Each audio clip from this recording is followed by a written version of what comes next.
Hi everybody. In this section, we are going to talk about frequency tables and actually create a frequency table.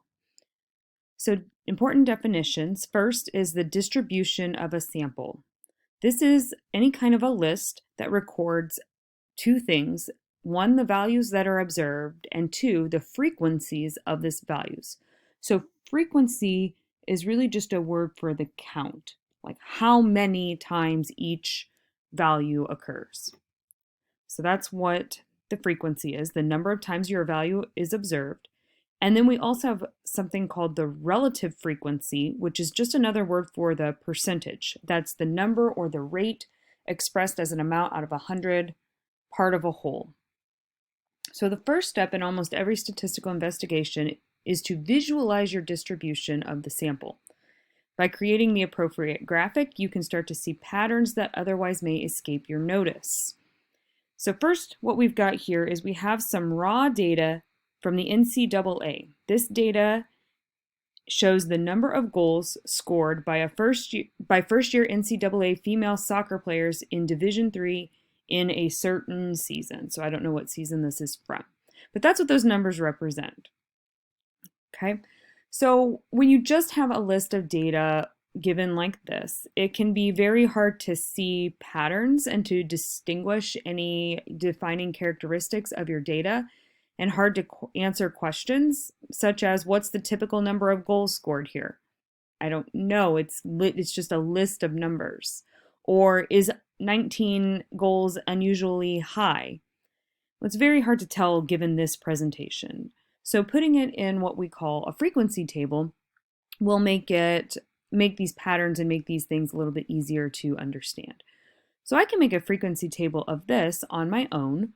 What I can do is I can write all of the values that I see first. So unique values, I see 9, 11, 12, 13, 14, 15, 16, 18, 19, 20, 21, and 35. So those are all of the unique values that I see. And then I can actually go through and just count up, well, how many times, what's the frequency for each of these values. So I see 1, 9. I see 1, 2, 3, 4 11s, 4, 5 13s. You have to be very careful because you're counting these on your own. There are 3 14s, 2 15s, 4 16s, 2 18s. Oop, did I miss one now? I think I did. Yes, see, so I got off on my counting. I need to go be careful. So there are, goodness gracious, I got really off here.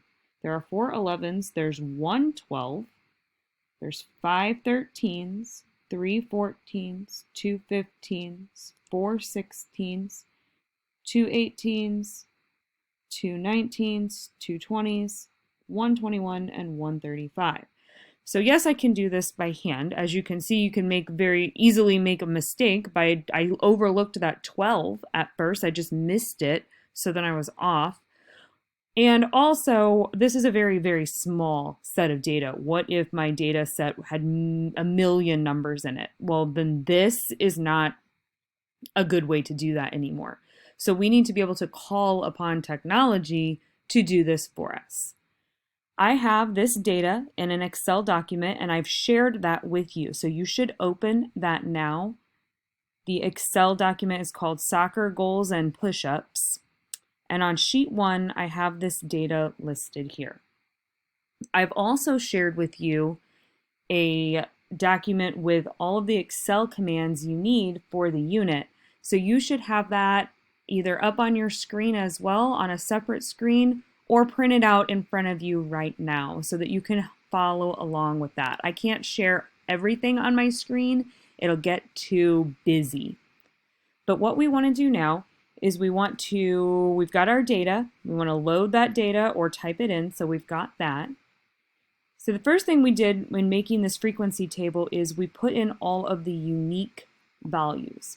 In order to make your unique values, we want to go to, I'm going to click on B. This is where I'm going to want to make a list of unique values here next to these.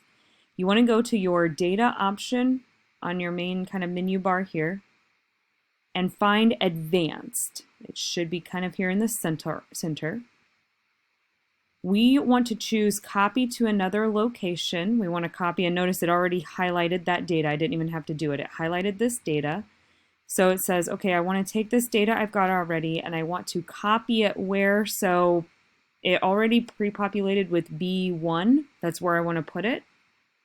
And we want unique records only. So that's how we're going to get that unique list of values. And go ahead and hit OK. So as you can see there, what that did was that created just the unique values. That created basically this first column that we wrote over here, these values. Okay, now if we want to, I'm going to go into the next column here. Now we want to actually make the frequencies. So I'm going to go ahead and pull this up. If I can have this showing at the same time, I'm going to try to do that. It's a little bit small. Let's see if we can get it showing. Okay, so if you want to make a frequency table in Excel, we have already created our unique data values, so you can see how we did that. You can sort your values from lowest to highest if you would like. Ours actually came out sorted already, but if they weren't, what you could do is you could highlight these values and you could go to your sorts. You can either sort them smallest to largest or largest to smallest, whichever you want. So I don't need to sort these, they're already sorted, but if your data was all jumbled, then you might need to do that. Okay, let's see now. To create your frequency column, we're going to go to the column we want. So for us, we're going to go to column C, and we're going to type in enter count if, and I've got an example here. So I'm going to just start it right here, and I'm next to these, and I'm going to say equal count if, and open this. And what I have to give this command is I have to give it a range, and I have to give it criteria. So the range that we want to give it is those original data values. So for us, we want it to look at A2 colon A35. Those are all the data values we want it to look at. And then we say comma, and I want it to count that data if it matches with what's in column B or cell B2 to start out with. And I'm going to hit enter on that. So now you can see what I typed. I want to say count it in this first column if it's a 9. And so it counted and it said there's 1 9. Now what you want to do is you want to go back in and add $signs in front of these first two in your range so that that stays the same always. But the B2 is going to change. And now what we're going to do is we're going to take this with this little square and we're going to drag it down to match this length. So what that did was that locked these A's into place, but it allowed these other ones to change. So notice it changes from B2 to B3 to B4 to B5 and on down. So what this has done is it said, okay, for this one, count in here how many 11s I have. And then for the next one, it says count in here how many 12s I have. So here I've got all of my frequencies, and you can match that with the frequency table that we made by hand. And you can see that those are the same values there. Okay, we're going to stop this video here, and in the next video, we're going to pick up with how do I do a relative frequency.